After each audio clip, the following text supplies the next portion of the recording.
Randy from Blue Collar Corner. We're here in Queens, post-election day, and I'm here with Joe. Joe, what do you think about some of the elections that went on tonight? Well, I think, first of all, nationally, we did very, very well.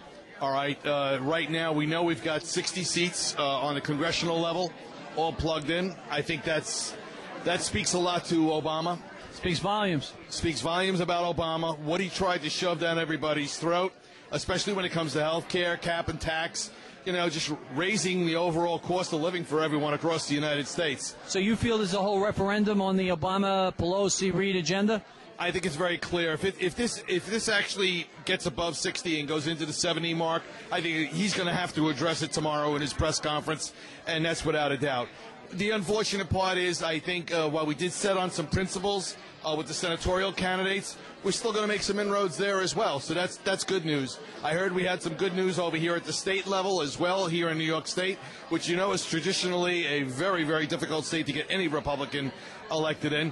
And, here we are at Frank Padovan's headquarters, and, we're hoping Frank pulls out of it tonight as well. So, I think overall, I think if we look nationally at it, I think we've done very, very well as a conservative party, and hopefully we can bring the Republicans back in the reign. Well, I feel Queens, more so than any other borough, has really started planting the seeds of conservatism, especially with your councilmen. Your last election cycle, you brought in, I believe, almost 5 councilmen, all from Queens, all Republicans. That was pretty huge. Yeah, I think it is huge. A lot of this has to go to the money.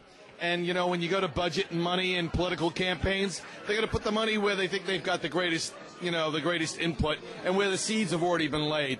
What we need is we need Mr. Palladino, maybe, now that this thing looks like it's almost a fait accompli at the state level, we need his money, quite frankly, and a lot of other money to get neighborhoods like Queens, all right, and Brooklyn, quite frankly, back into the fray, all right, so they become competitive areas for our different, political candidates to get involved with. It takes so much to run a political campaign these days, with money, with people, with time, and everything else.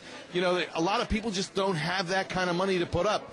But with the national political landscape the way it is, maybe that money will be better spent in the local area. Joe, I agree, and as I'm sure you know, because you sound like everything starts at a local level, and you gradually work your way up. Yep. Now,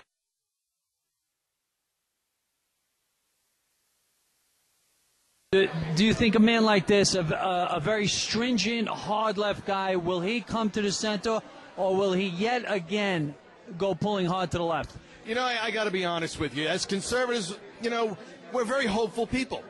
We really are. And we want to think the best of people all the time.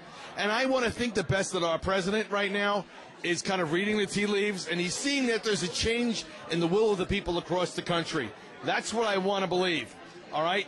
If you're asking me to be more pragmatic, I don't think he's going to change at all. I don't think so either, Joe. Joe from Queens, thank you for your time.